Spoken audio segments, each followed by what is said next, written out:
Kamera rolling.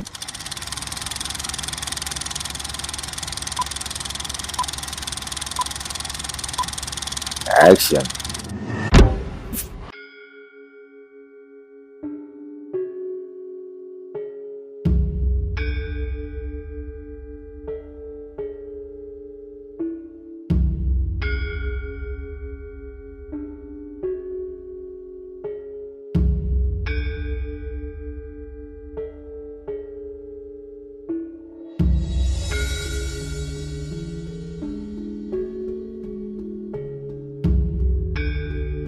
Assalamualaikum warahmatullahi wabarakatuh. Sampurasun Misteri People dimanapun kalian berada.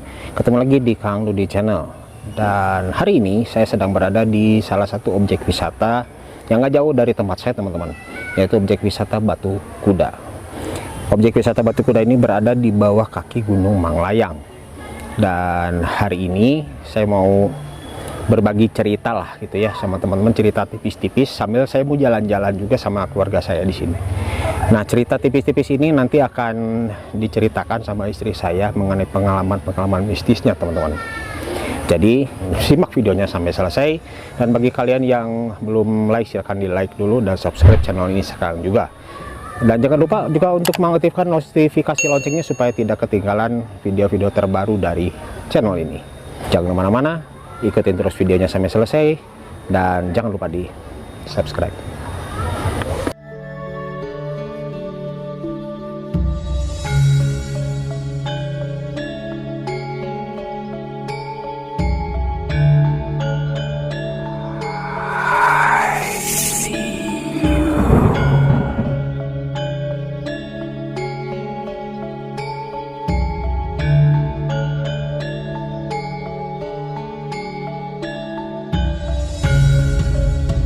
Bun katanya mau cerita apa? Cerita apanya? Tipis-tipis soalnya kan sekarang lagi musim satu sosok ya yang kayak gini loh. Satu sosok penampakan yang punya nama taruh kayak Badarawuhi kayak gitu kan. Di keluarga aku juga punya satu sosok yang familiar yang bisa dibilang matuh. Kalau matuh teh artinya itu lagi gitu. Namanya Ayu Koneng katanya. Ayu Koneng. Dulu kan nenek aku sama adiknya, yang kalau emang adiknya itu kan emang profesi ya, dalam arti gini, orang yang suka dimintain tolong untuk ngusir yang begituan, itu emang profesi adiknya nenek gitu. Kadang-kadang nenek aku juga ngerti hal begitu, tapi cukup di keep aja dalam diri dia sendiri, kalau nggak dimintain jadi asisten gitu. Entah kenapa ya disebut Ayu Koneng, kurang tahu juga, karena keluarga aku yang namanya kayak gitu, atau emang dianya sendiri yang ngomong gitu ke orang yang ngerti gitu, ke adanya nenek aku tadi. Perawakannya tuh kayak wanita jadul, pakai kayak sanggul jadul nih, dari rambut yang digulung, terus pakai kebaya kemben gitu, bunga-bunga yang warna kuningnya, kuning putih, terus samping sinjang di lamban, katanya jadul kan sinjang di lamban, jadi samping pakai kain samping, kain jarik yang dirempel kayak gitu ya, gimana we tren wanita jadul kan. Nah, si Ayu itu pekerjaannya tuh suka melipir di lingkungan keluarga gitu. Jadi kalau dia udah melipir udah pasti ada yang sakit. Kalau nggak meriang berkepanjangan ya sakit kepala. Dulu si mama tuh pernah sakit kepala terus meriang, diobatin pakai obat sakit kepala tuh nggak mempan gitu, sakit terus yang anehnya kalau setiap buka gorden siang hari, gorden tuh kalau dibuka tuh nggak nyaman gitu, malah suka marah-marah gitu, ditutup siang-siang juga harus ditutup, meskipun gorden utama yang kayak ruang TV kayak gitu kan keluarga mah bilangnya pasti gini, kalau nggak nyaman pindah we ke kamar gitu kan gitu. Ya mama aku kan sensi, ya pengennya di sini, mau gimana lagi gitu, ya tutup we gordennya gitu. disuruh pindah ke kamar nggak mau, katanya bilangnya sensi kalau gorden dibuka gitu. Terus kesukaannya si Ayu tuh gini, jadi kalau lagi melipir ke lingkungan keluarga langsung masuk aja ke kamar, dia nandain siapa ya ke kamarnya dia gitu. Dulu masuknya ke kamar aku, tapi yang lagi tidur di sana si mamah, jadi ya udah yang kena si mamah dibelai terus. Nenek aku nyusulin, kan rumahnya pinggir-pinggiran sama adeknya tuh, itu tolong liatin gitu intinya mah. Terus adeknya nenek nyamperin pas buka pintu, ini mah si Eta, cina bilang kayak gitu, si Eta teh berarti kan orang yang kalau ke orang mah ke orang yang dikenal gitu berasa udah bestie gitu. Negonya juga gitu aja kayak ke teman.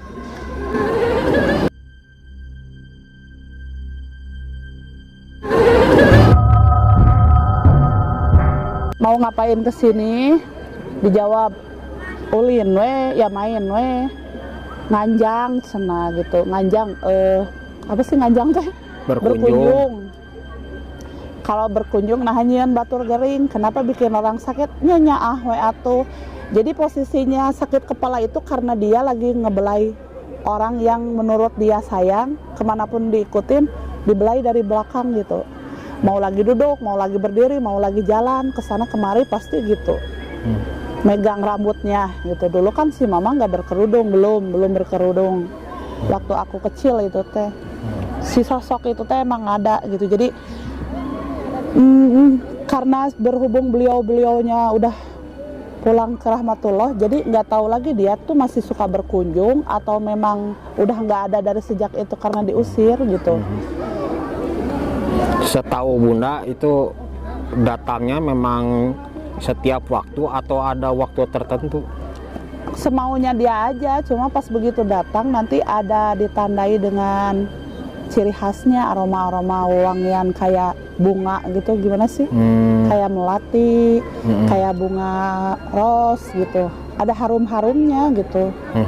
Meskipun sosoknya kayak cantik, kayak baik kayak gitu, tetap aja yang namanya jin mah kan jayalnya, buktinya itu bikin sakit kan.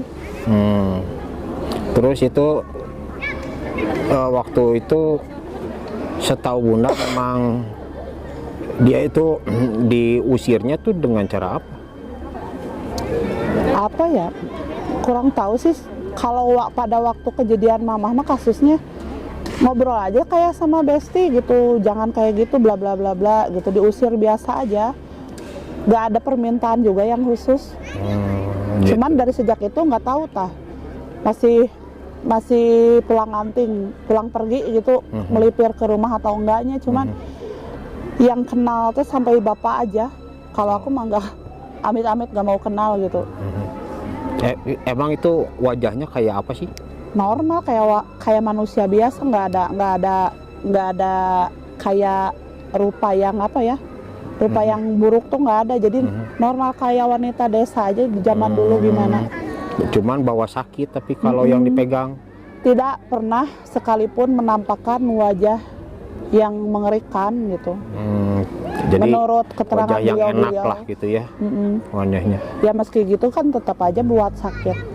Terus kalau apa cerita orang-orang yang lain ya, saya tahu Bunda kayak apa soal dia? Karena yang taunya cuman nenek aku, adiknya nenek aku, sampai bapak.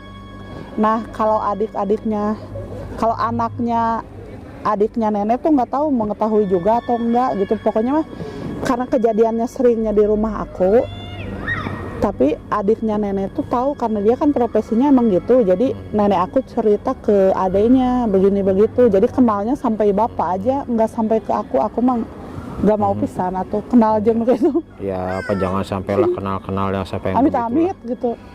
Cuman ya kita mah harus hati-hati aja lah kalau udah seperti itu mah. Dan yang namanya bangsa mereka mah pasti akan selalu ada sih sebenarnya mah. Terus Bunda tahu sejarahnya dia nggak seperti apa sih dulunya teh? Apakah memang dia dulunya pernah hidup terus memang dia dikecewakan atau memang dia seperti apa gitu? Itu mah sebetulnya bisa dibilang sih nggak jelasnya, hantu nggak jelas gitu, hantu gaje gitu. Punten, ampun paralun. Jadi gini loh, Kalau melipir singgah ke rumah itu paling lama paling sebentar, maksimal minimal 3 hari sampai seminggu, kata nenek aku mah dulu gitu.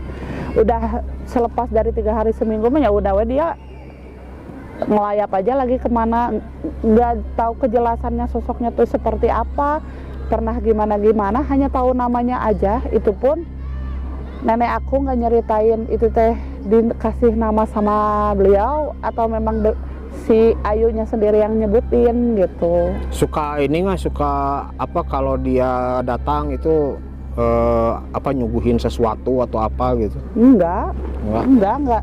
Keluarga kita mah nggak pernah nyediain apapun buat yang begitu ya. Cuman kalau untuk kayak dulu adat istiadat kayak nyuguh, ngukus kayak gitu mah diperuntukannya sih bukan untuk dia, tapi untuk dipercayanya untuk leluhur yang mau melipir. Itu pun kan hari-hari tertentu, malam Jumat misalkan, atau hari-hari besar Islam kayak Muludan dan lain sebagainya.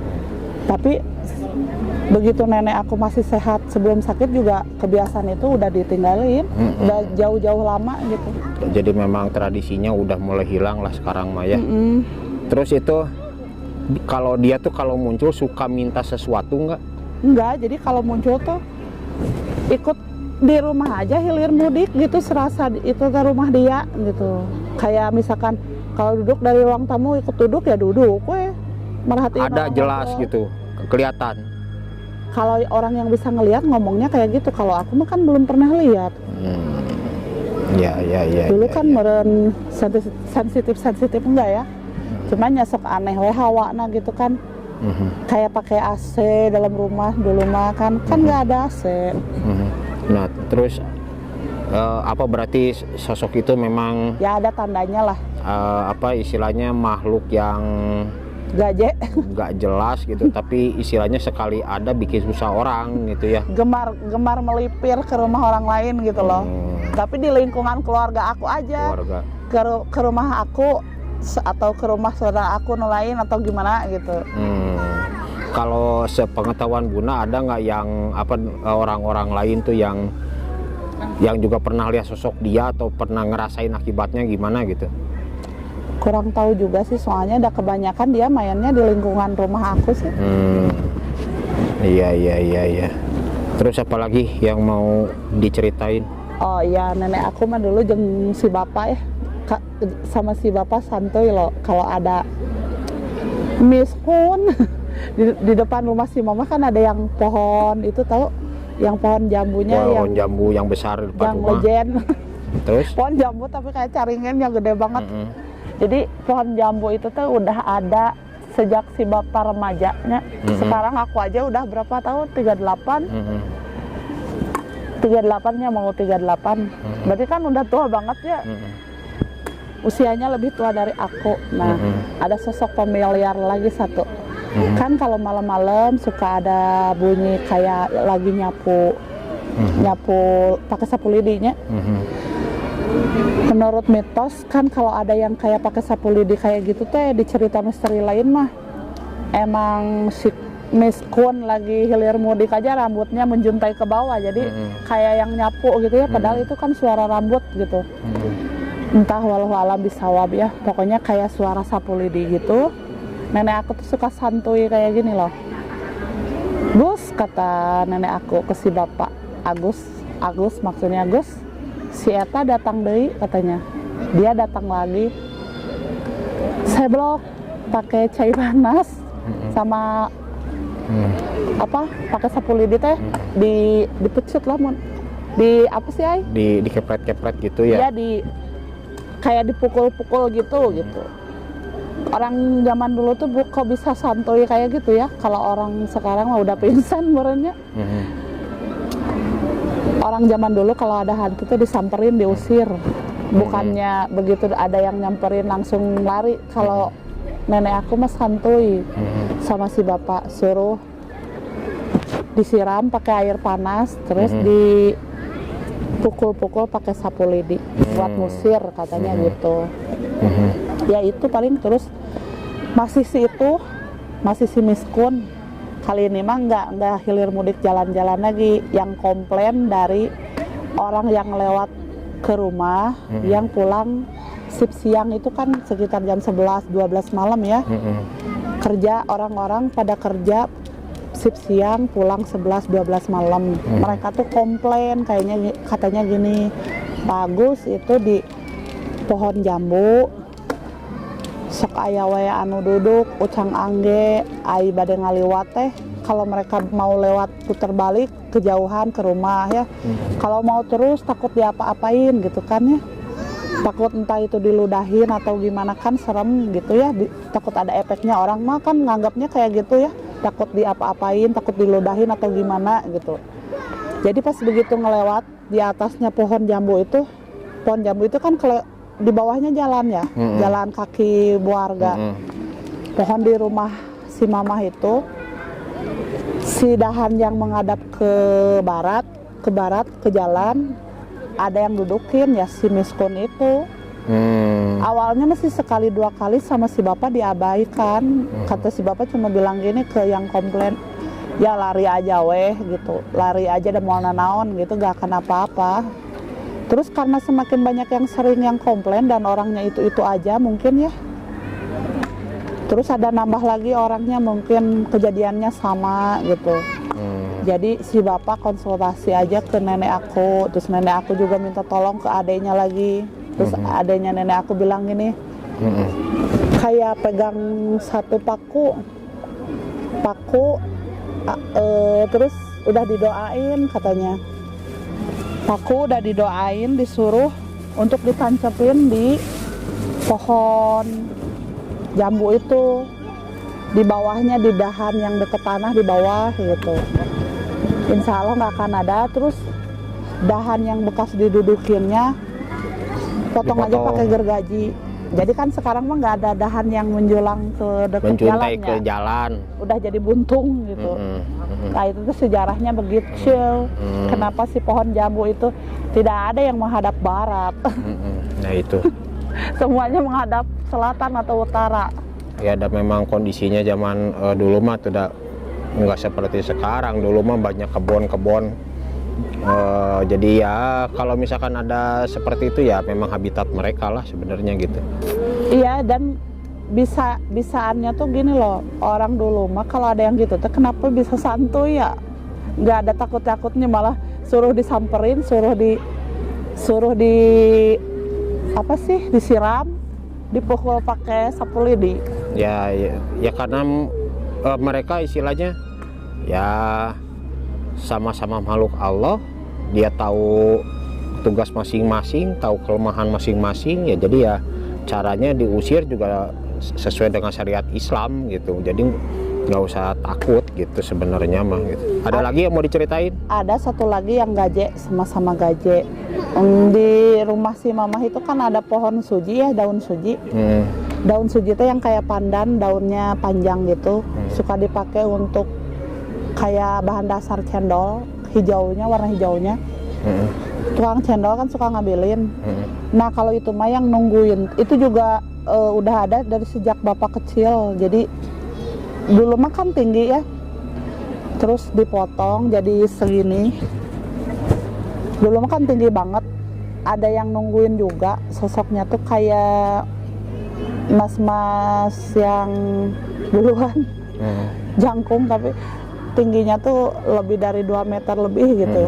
Dan itu mah kalau ada nggak ngapa-ngapain, cuma berdiri aja diam pinggir pohon. Pohon suji itu jadi gini aja diam gitu berdiri gitu. Dan berdirinya tuh nggak bisa atau nggak mau atau nggak pernah di dalam pagar rumah, pasti di bawah pagar rumah, di samping pohon. Jadi kan pohon gini nih, pohon di pojokannya teh ada pagar rumah gitu, pagar rumah aku diamnya teh di bawah si pohon pagar, diamnya di bawah pohon, di bawah pagar. Di bawah pagar, di luar pagar. Di luar pagar. Oh, luar pagar.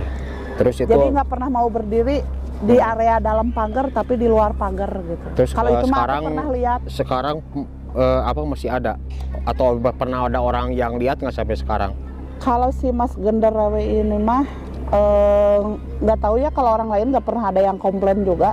Aku pernah lihatnya pas SMA-an, jadi berdiri aja sambil megang ini apa daunnya gitu. Sekali itu ya. Tapi yang kelihatan sama akunya bagian belakang ya, bukan mukanya. Kepala belakang sampai tubuh belakang lagi gini aja ke daun gitu. Kan itu teh kalau nggak salah si pohonnya teh apa dekat sumur ya. Itu teh dulu teh kan masih banyak ada sumur di luar di sebelah kan. selatannya ada sumur dekat itu apa pohon suji, jalan buat lewat sumur, itu sumurnya keluarga adiknya nenek aku. Kalau di sumur itu pernah ada cerita apa? Nggak ada, sumur mah tuh udah sering dijamah orang, jadi emang nggak ada apa-apa. Ya kan berarti jarak sumur sama si pohonnya kan dekat banget itu teh. Dekat, depan. Orang-orang sering pada bilang apa atau pernah ada yang lihat atau gimana? Nggak pernah ada yang nyerita sih, kayaknya mah belum pernah ada yang belum pernah ada yang dia ketemuin gitu, ditampakin sama dia. Cuman aku mah nggak sengaja pulang dari mana gitu, entah apa, pas udah lewat waktu maghrib buru-buru masuk ke rumah, pas ngelihat sekelebatan kok ada yang kayak kingkong gitu. Maaf Gede ada ya? Yang kayak kingkong gede gitu, tapi besar. bagian belakang. Kalau ngelihat bagian mukanya mah aku nggak tahu, pingsan memang. Oke, ada lagi yang mau diceritain buat teman-teman di rumah? Apa ya, panjangan atau nanti meren? Ya udah nanti aja lah ya. Sekarang mah meren cukup aja dulu segitu kali ya. Ada pesan-pesan nggak buat teman-teman di rumah nih yang istilahnya kalau ketemu itu panik, takut dan sebagainya atau apa gitu? Nggak tahu sih ya, aku juga kadang kalau yang nemu yang kayak gitu mah masih suka worry gitunya. Wajar lahnya, namanya manusia, nemuin hantu kayak gitu tuh pasti worry. Ya berusaha sebanyak mungkin berdoa guna ngusir gitu, kalau enggak juga kitanya aja yang lari gitu. Langkah 1000 kabur. Ya istilahnya mah jangan panik juga, karena yang bikin panik itu biasanya yang suka bikin celaka sendiri ya. Celaka ya, akibat ulah sendiri. Istilahnya mah banyak-banyak berdoa, zikir dan lain sebagainya lah. Tapi kadang ya, namun ketemu yang kayak gitu teh udah aja nggak bisa lari, mematung gitu. Gini, meskipun ini mulut udah komat kami, tetap aja gini kayak kekunci. Oke. Udah cuman segitu aja, ada lagi? Nggak ada ya? Tidak ada. Oke ya, hatur nuhun ya. Dongeng tipis-tipis ini mah ya. Tipis-tipis ya udahlah ya. Terima kasih, nanti disambung lagi lah ceritanya kapan-kapan ya. Dah. Oke teman-teman, sepertinya segitu dulu cerita tipis-tipis kita hari ini. Semoga kalian semuanya terhibur, dan buat kalian yang punya cerita juga silahkan untuk kirimkan saja langsung ke alamat email saya di bawah, atau bisa langsung DM ke Instagram saya di @kangludi. Dari objek wisata Batu Kuda Manglayang, saya Kang Ludi pamit, sampai ketemu lagi di cerita-cerita berikutnya. Assalamualaikum warahmatullahi wabarakatuh.